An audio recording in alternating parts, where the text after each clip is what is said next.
guys, my name is Christy Fulk and I'm an independent Stampin' Up! Demonstrator in the US. And Splitcoast Stampers has asked me once again to do another tutorial for you. I'm really happy to be able to do this one for you today. This one is a mini jar treat holder. And of course, Easter's just around the corner, so we're going to be making this little Easter one. So I'll be showing you how to do this in just a minute. It features the Easter Friends stamp set, but of course you can substitute any stamp set that you have on hand to make it. And it doesn't have to just be Easter, and I'll show you one that I made for Halloween here at the end of the video. First off, you need a scoring tool, and you need a piece of cardstock that is 11 inches by 6.5 inches. And this happens to be So Saffron in Stampin' Up! Color. And with the 11-inch side along the top, you're going to score this at 1/2 inch, at 3 inches, at 4.5 inches, and at 7 inches. Then you want to rotate it a quarter of a turn so the 6.5 inch side is along the top. You're going to score at 1/2 inch again, and at 2 inches, 4.5 inches, and 6 inches. And that's all the scoring that you need to do. Okay, I want you to find the end that has the narrow section right here. And you need to have some scissors. And we are going to cut this section off here. So we'll go to the second score line from the right, and then stop at the first intersecting line.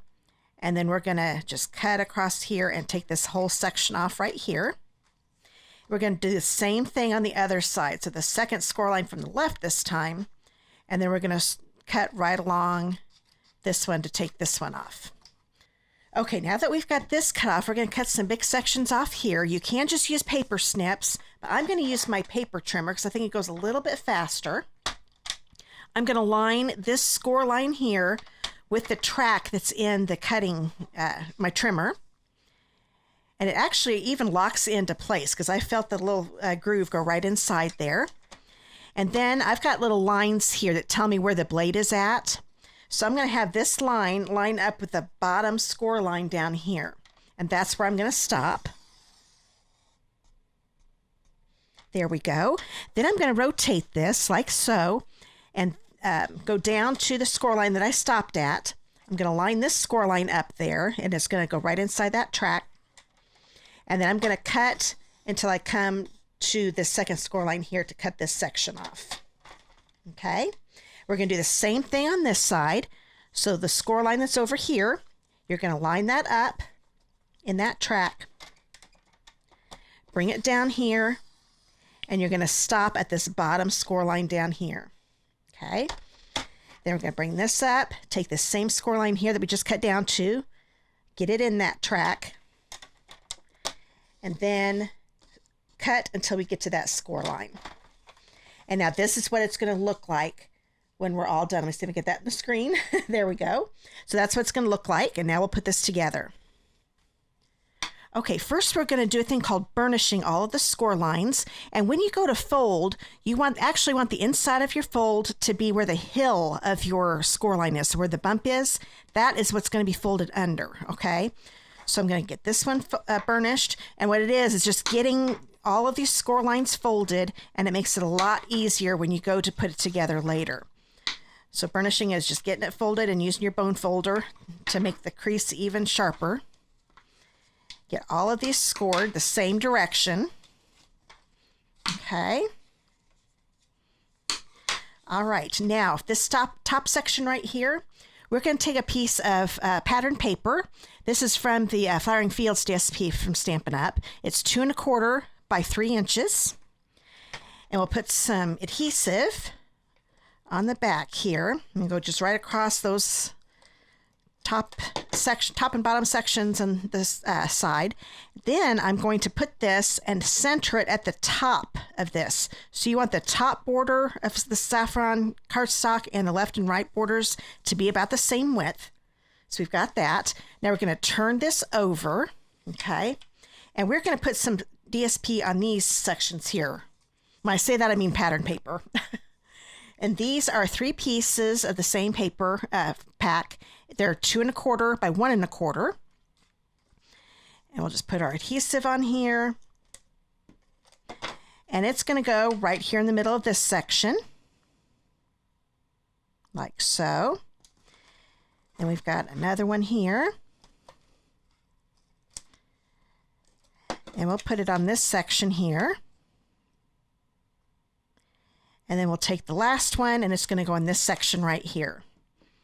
It's a lot easier to put the pattern paper on before you start putting this together.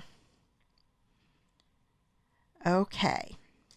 And now we've got that ready to go. We're going to put some strong adhesive here. I'm going to be using tear and tape. Let me find the end here. There we go. And I'm going to put a strip on all three of these narrow sections right here. Okay. Got one there. We've got one here. And one more right here. Okay, now before we put this together, we need to get our die cutting machine out. Okay, have your die cutting machine set up to die cut. We're going to bring in this paper here.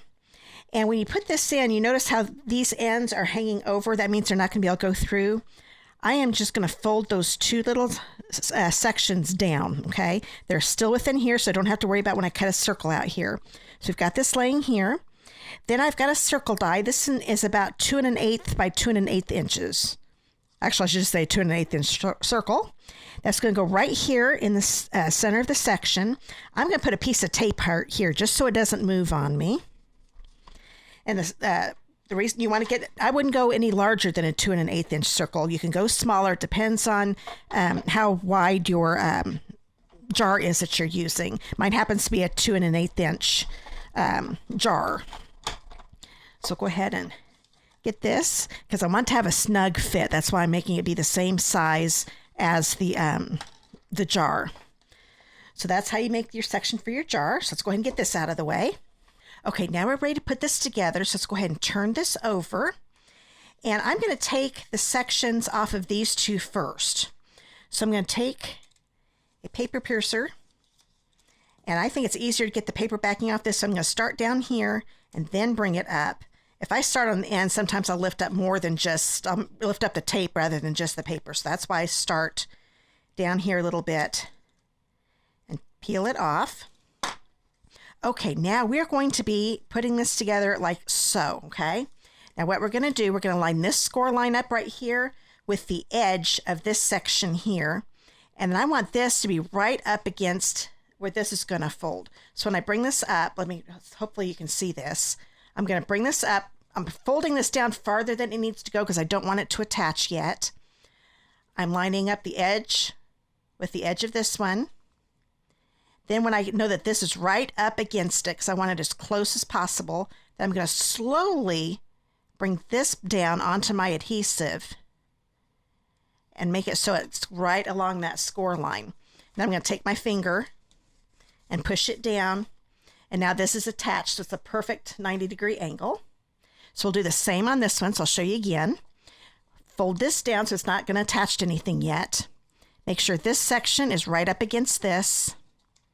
Line up the score line of this with the edge of the back piece. And then when you get it all lined up, then you put your adhesive part down. There we go, you squeeze it together. And there we go. So now we've got this all ready to go. And then we'll go ahead and take the paper backing off of this one. Fold it down. This one's really easy to put on here. Hold this down like so and line it up with the edges of this one. And then you can put your hand inside the opening right here. Actually, you can even use your tool. And that seals it all up. So now we've got our case for our mini jar. Now I'm going to go ahead and decorate it. I've already done the stamping and the coloring for you because the main thing I wanted to show you is how to make this. So we're going to take this little guy. I'm going to put a couple little dimensionals on the back right here on his body part. He's actually a little duck. I can't remember if I just said chick, but he's a little duck. Take these off. And that's going to make it so I don't have any adhesive sticking off. You don't want any adhesive coming from up here. So I've got nothing showing. They're all hidden. So I got him popped up a little bit. I went ahead and made Little eggs. I had a little oval die, and this is from some ombre specialty paper that Stampin' Up has. And I thought, okay, those look like little eggs. So we're going to we need little Easter eggs, don't we, for our package. So I'm just going to put a few here so they're right next to him. That looks pretty good. And that kind of fills that in. Then I wanted to put a greeting across here. So this was just a piece of basic white cardstock. It was 3 3/4 by 3/4 inches. And I cut a little notch out and then tapped Easter on it. And I thought, oh, wouldn't he look adorable there? That's why I left that little empty spot there. So I'm going to put another dimensional on him because I like him being popped up too. Take this off. And we'll just stick him right on there. And then I'm just going to put a little adhesive here in the center section. I'm not going to go all the way to the end because this is wider than this section here. So we don't want any adhesive here on the ends. I'm going to put it right here across the center. There we go. So this is actually done. Now we just need to get our jar together here. Like I said, now this is a mini jam jar from Stampin' Up, but you could probably find one this one's, like I said, it's about 2 1/8. I just knocked off my ribbon, but 2 1/8 inches round down here, and it's about 2 1/2 inches tall. So this will work perfect. And like I said, this is a tight fit, but I want it to be a tight fit. After you've got it in there, it won't come out. It's still easy to put in even though it's snug. But now it's all right. I did put jelly beans. I don't know if I had some cute little jelly beans on hand. So this is a perfect little Easter treat you could give. You can even put it as little party favors at your table. Now I did make one back on Halloween, so I want to show you how you can do one for Halloween too. And this one has got candy corn inside. So you could do one for Christmas, put little candies in it, just a all year round little treat thing that you can make. Now, if you have any questions about this project, you can comment on the tutorial page on Split Coast Stampers or below in the video comments. And if you want to make one for yourself, there's going to be a gallery set up at Split Coast Stampers also. And I would love to see what you make. So just submit your projects there and I'll love to see them. Okay, I hope you enjoyed everything. Bye.